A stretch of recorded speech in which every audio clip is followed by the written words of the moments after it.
Ben Shephard, 47, has spoken about an awkward misunderstanding he had with his other half, Annie Shephard. The TV presenter reflected on the confusion he suffered before he had asked Annie to marry him. Speaking on Wine Times with Will Lyons and Susie Ruffell, he discussed a trip to Bordeaux with his then-girlfriend. Talking about visiting a wine chateau in Bordeaux, Ben said he had previously worked in a Gilbey Brothers chateau in France called Château de Pop. The star later visited the luxury winery with Annie.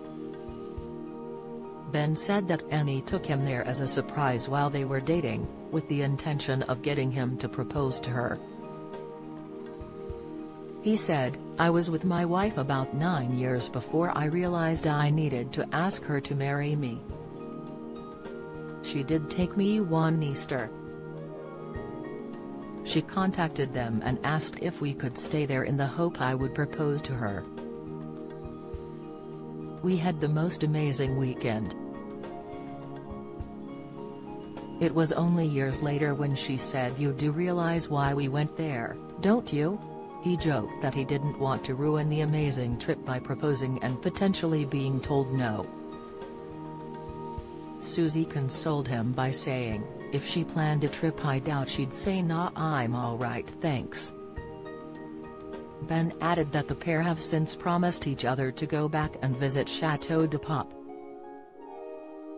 The GMB presenter recently appeared live on air to discuss how he has dealt with grief and loss.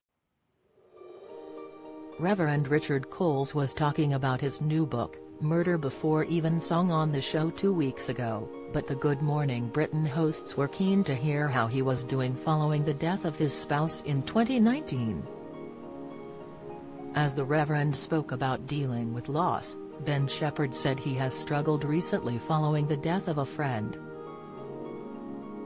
Ben began, "I lost a very close friend recently, a really big shock out of the blue. It was another friend who said grief is a bit like a wave. It hits you suddenly and then it dissipates. Then it comes back out of nowhere and it hits you again." The Good Morning Britain presenter continued, "That's certainly something I experience. There will be a little moment when all of a sudden I'm floored by a picture that comes up or a tune that suddenly comes on the radio that reminds me of my friend we lost so dramatically. And, I'm stuck in that grief, well, not stuck in the grief but in the middle of that grief, in the rawness.